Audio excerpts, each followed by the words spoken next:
एक बार एक छोटा सा गांव था जो हरे भरे खेतों के बीच बसा हुआ था। गांव छोटा और शांत था। उसके बीचों बीच एक प्राचीन मंदिर था। मंदिर पुराना और रहस्यमय था। उसकी दीवारों पर बेलें चढ़ी हुई थीं। गांव वाले उसके बारे में कहानियां सुनाते थे। वे कहते थे कि इसमें अतीत के रहस्य छिपे हैं। हर सुबह सूरज क्षितिज से झांकता था। उसकी किरणें मंदिर के शिखर को छूती थीं। गांव वाले अपने अपने काम पर चले जाते थे। बच्चे तंग गलियों में खेलते थे। किसान खेतों में काम करते थे। जीवन धीमी स्थिर गति से चलता रहा। पुराना मंदिर उन सब पर नजर रखता था। उसने पीढ़ियों को आते जाते देखा था। उसने अपने पुराने पत्थरों के भीतर गांव का इतिहास संजोए रखा था। गांव वाले मंदिर का सम्मान करते थे।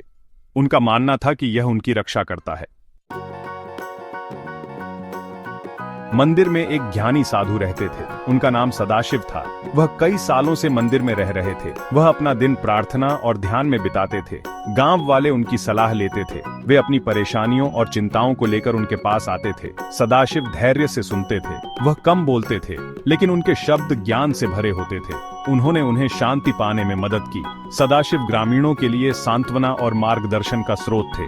उन्हें उन पर गहरा भरोसा था। एक दिन एक जवान लड़का मंदिर की ओर भागा हुआ आया। लड़के का नाम रोहन था। रोहन एक दयालु और मददगार लड़का था। वह बहादुर था, लेकिन अब वह डरा हुआ लग रहा था। उसे कोई समस्या थी।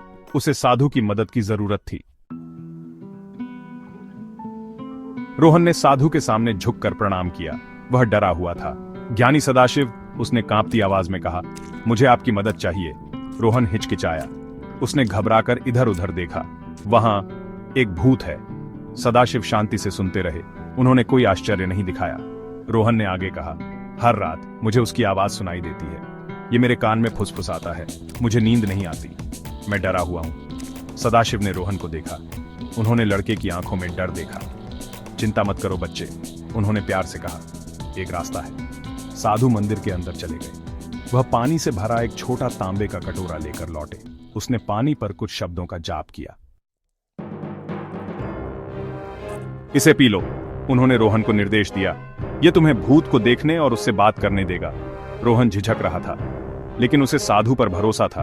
उसने पानी पिया। उस रात रोहन इंतजार कर रहा था। वह अब डरता नहीं था। उसने एक अजीब सी शांति महसूस की। तभी उसने उसे देखा। एक धुंधली चमकती हुई आकृति उसके सामने खड़ी थी। डरो मत युवक, भूत बोला। उसकी आवाज कोमल थी। मैं राजा वीरेंद्र की आत्मा हूं। रोहन ध्यान से सुनता रहा। भूत ने आगे कहा, मैंने बहुत समय पहले एक खजाना छिपाया था। एक खजाना जो गांव का है। यह सभी के लिए समृद्धि लाएगा। राजा वीरेंद्र ने बताया कि खजाना कहां मिलेगा। उसने रोहन को खास हिदायतें दी। अगली सुबह रोहन खजाने की तलाश में निकल पड़ा। उसने भूत के निर्देशों का पालन किया। उसने उसे इमली के पेड़ के नीचे छिपा हुआ पाया। जैसा कि भूत ने कहा था, खजाना असली था। रोहन उसे वापस गांव ले आया। गांव वाले बहुत खुश हुए। उन्होंने खजाना आपस में बांट लिया। गांव समृद्ध हुआ। राजा वीरेंद्र का भूत फिर कभी नहीं दिखाई दिया। सदाशिव मुस्कुराए। वह आखिरकार शांति से है, साधु ने कहा। खजाने ने भूत को शांति और गांव को समृद्धि दी थी।